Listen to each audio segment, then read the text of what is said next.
ચાલો બાળકો, હવે આપણે જોશું ગુણોત્તરમાંથી ટકા. ગુણોત્તરમાંથી ટકા. તો ખાસ બાળકો અહીંયા ધ્યાન રાખશો આપણે કે કેટલીક વાર અમુક ભાગ આપણને ગુણોત્તર સ્વરૂપે આપવામાં આવે છે અને આપણે તે ટકામાં ફેરવવાની જરૂરિયાત ઊભી થાય છે. એક ઉદાહરણ જોઈએ. રીનાની મમ્મીએ એને ઇડલી બનાવવા માટે કહ્યું અને કહ્યું કે તેના માટે 2 ભાગ ચોખા અને 1 ભાગ અડદની દાળ લેવી. 2 ભાગ ચોખાના લેવાના અને 1 ભાગ કેનો લેવાનો?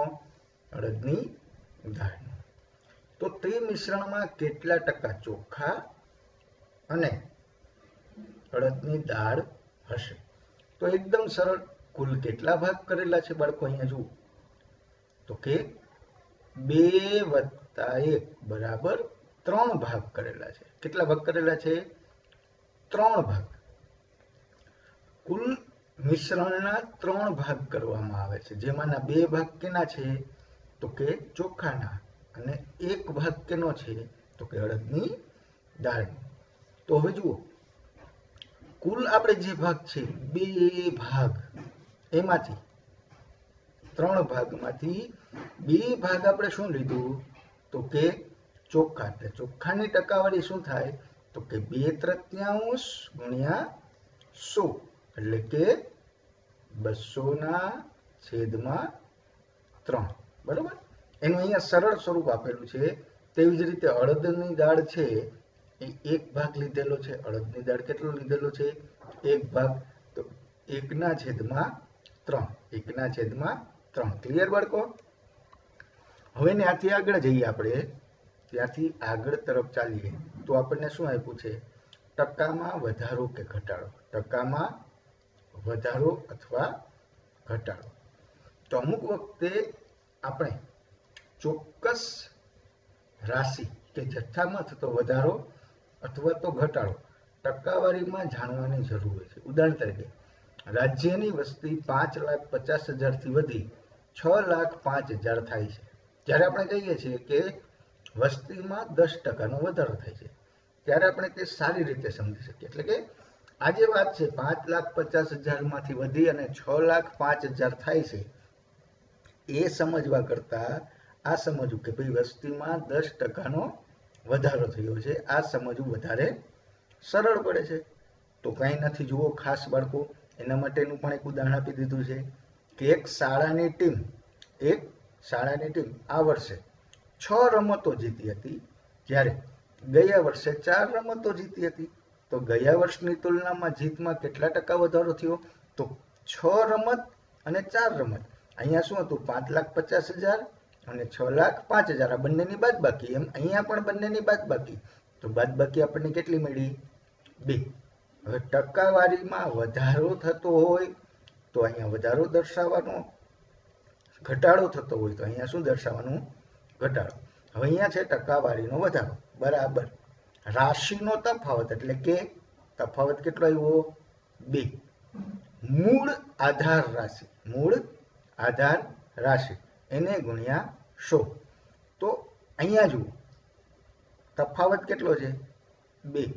અને આધાર રાશિ કેટલી છે? તો કે 4. તો 2/4 ગુણ્યા 100. એકદમ સરળ કરી નાખ્યું બાળકો. એટલે જવાબ આવ્યો 50%. કેટલો જવાબ આવ્યો? તો કે 50%. આવું એકદમ સરળ આપણે અભ્યાસમાં લેતું જવાનું છે. હવે ત્યાર પછીનું ઉદાહરણ નંબર 17 પણ એવું જ છે. જુઓ કે એક દેશમાં 10 વર્ષમાં અભણ લોકોની સંખ્યા 150 લાખથી ઘટી અને 100 લાખ થઈ. એટલે અહીંયા ઘટાડો છે. અહીંયા શું છે? ઘટાડો. 150 લાખમાંથી 100 લાખ એટલે કેટલા લાખનો તફાવત થયો? તો કે 50 લાખનો. કેટલા લાખનો તફાવત થયો? 50 લાખનો. મૂળ રાશિનો તફાવત 50 અને મૂળ રાશિ કઈ છે? તો કે 150. એટલે 50/150 ગુણ્યા 100. એટલે એ જવાબ આવે 33.1/3. હવે બાળકો, આ પૂર્ણાંકમાં કેવી રીતે ફેરવવા એ તમને બધાને ખ્યાલ છે. હવે ત્યાર પછીનું આપણે જોઈએ છીએ વસ્તુના ભાવ સાથે સંબંધ અથવા તો ખરીદ અને વેચાણ. તો જુઓ, મેં આ વસ્તુ 600 માં ખરીદી અને મેં આ વસ્તુ 610 માં વેચી. 600 માં તમે વસ્તુ ખરીદો છો અને 610 માં વેચો છો. તો શું કર્યું? તો કે 610 છે તમને મળ્યા, એ પેલા તમે દીધા કેટલા? તો કે 600. એટલે કે તમે જે ખરીદ કિંમત, તમે જે ખરીદી કરી એટલે એને કહેવાય ખરીદ કિંમત. શું કહેવાય? ખરીદ કિંમત બરાબર કેટલી છે? 600 રૂપિયા. અને વેચાણ કિંમત કેટલી છે? તો કે 610 રૂપિયા. જ્યારે તમારી ખરીદ કિંમત કે પડતર કિંમત કરતા વેચાણ કિંમત વધારે હોય તો નફો મળે. તો શું મળે? નફો. અહીંયા તમને કેટલો નફો મળે છે? તો કે 610 માંથી 600 જાય તો 10 રૂપિયાનો નફો મળે છે. કેટલા રૂપિયાનો નફો મળે છે? 10 રૂપિયાનો. હવે બાળકો જો અહીંયા મેં એક શબ્દ બોલેલો હતો, ખરીદ કિંમત અને પડતર કિંમત. ખરીદ કિંમત અને પડતર કિંમત, આ બેમાં શું તફાવત છે? તો બંને એક જ છે. ખરીદ કિંમત, જો ખાસ ધ્યાન રાખજો બાળકો, ખરીદ કિંમત અને પડતર કિંમત, આ બેમાં એક નાનકડી બાબત સમજવાની છે. તમે કોઈ વસ્તુ ખરીદી કરી લીધી, માની લઈએ કે આપણે કોઈ વસ્તુ છે 50 રૂપિયામાં ખરીદી કરી. કેટલા રૂપિયામાં ખરીદી કરી? 50 રૂપિયામાં. હવે એ વસ્તુને સારી બનાવવા માટે આપણે 5 રૂપિયાનો ખર્ચ કરીએ છીએ. કેટલા રૂપિયાનો ખર્ચ કરીએ છીએ? 5 રૂપિયાનો. કેટલા રૂપિયાનો ખર્ચ કર્યો? 5 રૂપિયાનો. તો હવે આપણી પડતર કિંમત કેટલી થઈ? તો કે 50 રૂપિયામાં આપણે ખરીદી કરી, 5 રૂપિયા એમાં ઉમેર્યા, તો આપણને એ પડતર કિંમત થઈ 55 રૂપિયા. ખાસ ધ્યાન રાખજો, ખરીદ કિંમત અને પડતર કિંમત બંને સમાન જ છે, પણ જો કોઈ વસ્તુ ખરીદી કર્યા પછી તેમાં આપણે અન્ય ખર્ચ કરીએ તો તેમાં પ્લસ થાય. તો એમાં પ્લસ થાય અને આપણને શું મળે? પડતર કિંમત. હવે આપણે જોવાનું કે નફો ક્યારે મળે? તો કે નફો ક્યારે શક્ય બને? તો કે પડતર કિંમત કરતા વેચાણ કિંમત કેવી હોય? વધારે. વેચાણ કિંમત વધારે હોય ત્યારે. અને ખોટ ક્યારે જાય? ખોટ, તો કે આપણી જે પડતર કિંમત છે એના કરતા વેચાણ કિંમત કેવી હોય? ઓછી હોય, ત્યારે આપણને શું જાય? ખોટ જાય. હવે આ જે આંકડાઓ છે એને ટકામાં ફેરવવાના થશે આગળ જતા. તો એ તો આપણને આવડે જ છે ટકાવાળીમાં ફેરવતા, એ તો હમણાં જ આપણે શીખી ગયા. તમને અહીંયા આપેલું જ છે, જુઓ ઉદાહરણ. મેં એક રમકડું 72 માં ખરીદ્યું અને 80 માં વેચ્યું. તો શું થયું? તો કે તમારી પડતર કિંમત છે 72 રૂપિયા છે અને વેચાણ કિંમત છે 80 રૂપિયા છે. તો તમને નફો મળે છે. કેટલો નફો મળે? તો કે 80 માઇનસ 72 બરાબર 8. એટલે એ આપણા સૂત્ર અહીંયા આપણે દર્શાવેલા છે. જુઓ અહીંયા આપણને દર્શાવેલા છે, નફો બરાબર વેચાણ કિંમત માઇનસ પડતર કિંમત અને ખોટ બરાબર પડતર કિંમત માઇનસ વેચાણ કિંમત. ક્લિયર બાળકો? એકદમ સરળ છે. હવે તેને આપણે ટકામાં ફેરવતા શીખીએ કે કેટલા ટકા નફો થયો અને કેટલા ટકા ખોટ ગઈ. નફો કે ખોટને ટકા સ્વરૂપે. તો હમણાં આપણે જે રમકડાની વાત કરી કે ભાઈ પડતર કિંમત 72 છે, વેચાણ કિંમત 80 રૂપિયા છે, એટલે આપણો નફો કેટલો થયો? તો કે 8 રૂપિયા. કેટલો થયો? 8 રૂપિયા. તો ટકામાં નફો મેળવવા માટે તો કે નફો છેદમાં પડતર કિંમત એની ગુણ્યા 100. ક્લિયર બાળકો? જ્યારે ત્રિરાશિ સ્વરૂપે તમારે લઈ જવું હોય તો 72 રૂપિયા પર નફો 8, તો 100 રૂપિયા પર કેટલો? આ બંને સેમ જ છે, અહીંયા તમારે આ સૂત્ર યાદ રાખી લેશો તો આવું જ સૂત્ર ખોટનું થાય. ખોટ બરાબર ખોટ છેદમાં પડતર કિંમત ગુણ્યા 100. ક્લિયર બાળકો? હવે આપણે સાદું વ્યાજ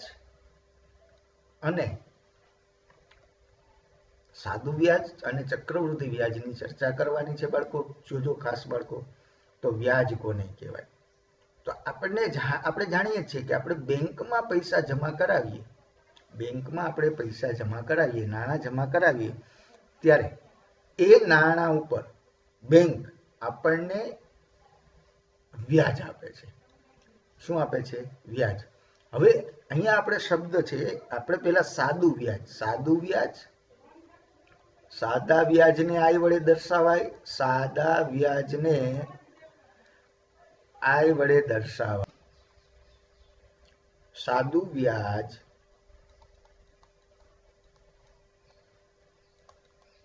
બરાબર આઈ. પછી તમે જે રકમ વ્યાજના દરે મૂકો છો તેને કહેવાય મુદ્દલ. શું કહેવાય? મુદ્દલ. પી.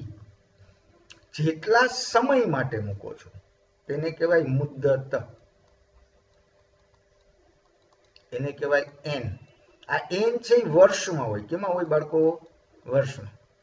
પછી જે ટકા લેખે મૂકો છો, કેટલા ટકા લેખે મૂકો છો તેને આર વડે દર્શાવાય. કેના વડે દર્શાવાય? આર વડે. તો સાદા વ્યાજનું સૂત્ર થાય આઈ બરાબર પી આર એન છેદમાં 100. આઈ બરાબર પી આર એન છેદમાં 100. ક્લિયર બાળકો? હવે શું થશે બાળકો કે તમે જે મુદ્દલ, જે રૂપિયા મૂકેલા છે એના ઉપર તમને વ્યાજ મળી ગયું, તો તમને વ્યાજ સહિત જે રૂપિયા મળે છે તેને કહેવાય વ્યાજ મુદ્દલ. વ્યાજ મુદ્દલ બરાબર મુદ્દલ વત્તા વ્યાજ. મુદ્દલ વત્તા વ્યાજ. બાળકો આ ભૂલાવવું ના જોઈએ. આ આગળના વર્ષોમાં પણ આપણે અભ્યાસમાં આવવાનું જ છે. ક્લિયર બાળકો? હવે આપણે નેક્સ્ટ સ્વાધ્યાય 8.3 નો અભ્યાસ કરીએ છીએ. 8.3 આપણને શું કીધું છે? જુઓ, નફો અને ખોટ ગોતવાની છે. નફો અને ખોટ ગોતવાની છે. ક્લિયર બાળકો? તો પહેલી જ રકમ આપણને આપેલી છે કે બગીચામાં વપરાતી કાતર 250 રૂપિયામાં ખરીદી અને 325 રૂપિયામાં વેચે. તો કાતરની ખરીદ કિંમત, ખાસ ધ્યાન રાખજો, અહીં કાતરની ખરીદ કિંમત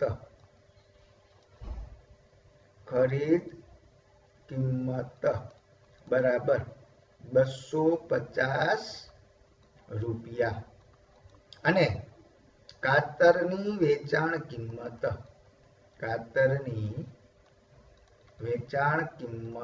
બરાબર 325 રૂપિયા. તો હવે તમને ખ્યાલ જ છે બાળકો કે ખરીદ કિંમત કરતા વેચાણ કિંમત વધી જાય એટલે આપણને નફો મળે.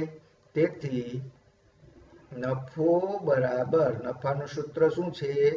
તો કે વેચાણ કિંમત માઇનસ ખરીદ કિંમત. વેચાણ કિંમત માઇનસ ખરીદ કિંમત. વેચાણ કિંમત છે 325 રૂપિયા છે, ખરીદ કિંમત છે 250 રૂપિયા છે. તો આ જવાબ આવ્યો 75 રૂપિયા. કેટલો આવ્યો? 75 રૂપિયા. હવે નફો છે એ ટકામાં આપણે શોધીએ. નફો ટકામાં. તો એકદમ સરળ બાળકો. નફો એના છેદમાં આપણે શું લખશું? તો કે ખરીદ કિંમત એને ગુણ્યા 100. નફો કેટલો છે? તો કે 75 રૂપિયા.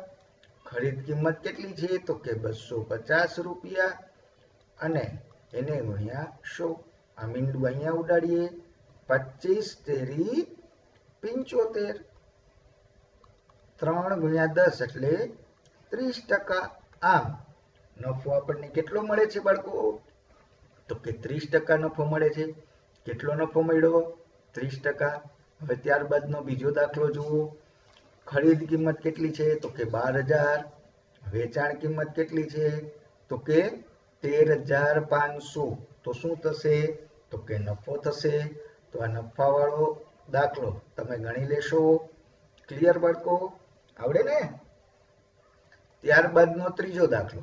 એક કબાટ 2500 માં ખરીદીએ છીએ, 3000 માં વેચીએ છીએ, 500 રૂપિયા નફો મળે છે. નફાવાળો દાખલો તમારે હોમવર્કમાં. હવે એક ખોટવાળો દાખલો હું ગણાવી દઉં. જો પડતર કિંમત કેટલી આપેલી છે? તો કે 250. અને વેચાણ કિંમત કેટલી આપેલી છે? પડતર કિંમત આપણને આપેલી છે 250 અને વેચાણ કિંમત આપણને આપેલી હતી 150. તો શું થશે? તો અહીંયા લખીએ આપણે, પડતર કિંમત બરાબર 250 રૂપિયા, વેચાણ કિંમત બરાબર 150 રૂપિયા. બરોબર બાળકો? તો આપણને જાય છે ખોટ. કેટલી જાય છે ખોટ? તો અહીંયા આપણે ગણતરી કરીએ. ખોટ બરાબર પડતર કિંમત માઇનસ વેચાણ કિંમત બરાબર 250 માઇનસ 150. એટલે ખોટ કેટલી ગઈ આપણને?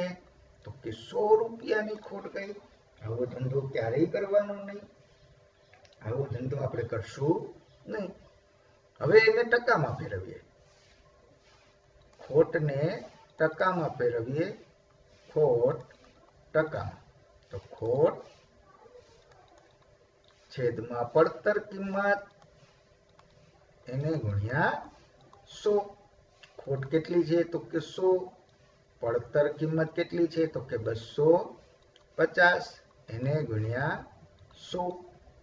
આ બિંદુ અહીંયા ઉડાડી દઈએ. 25 ચોકું 100. 25 ચોકું 100. ધ્યાન રાખજો, અહીંયા એક નાનકડી આપણી ભૂલ છે. એ ભૂલને આપણે ઇરેઝ કરી નાખીએ.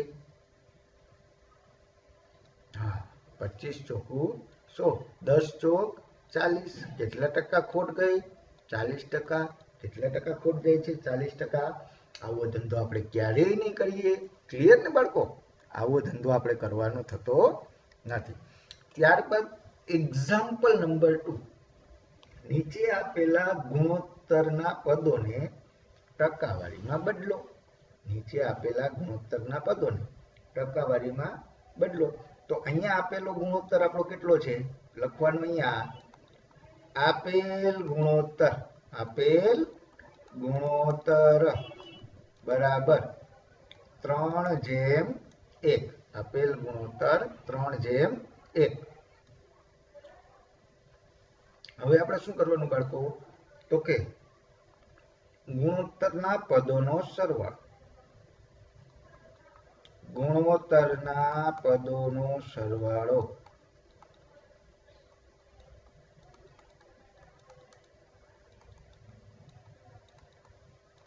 બરાબર 3 + 1 એટલે કે 4. હવે ટકામાં આપણે શોધીએ. તો પહેલા પદ ટકામાં. પહેલું પદ ટકામાં કેવી રીતે મળે બાળકો? આપણને એકદમ સરળ છે. તો કે 3/4 ગુણ્યા 100. તો અહીંયા છેદ ઉડે. 25 ચોકું 100. 25 ચોકું 100 એટલે 25 તેરી 75%. બીજું પદ ટકામાં.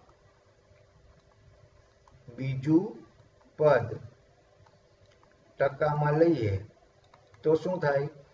1/4 એને ગુણ્યા 100%. તો 4 અને 100 નો ભાગાકાર. 25 ચોકું 100. 25 એકા 25. 25%. એકદમ સહેલું. તેવો જ બીજો દાખલો. પણ બીજા દાખલામાં કેટલા પદ છે? તો કે 3 પદ છે. તો 3 પદનો આપણે શું કરીએ? ગુણોત્તર લખીએ. આપેલ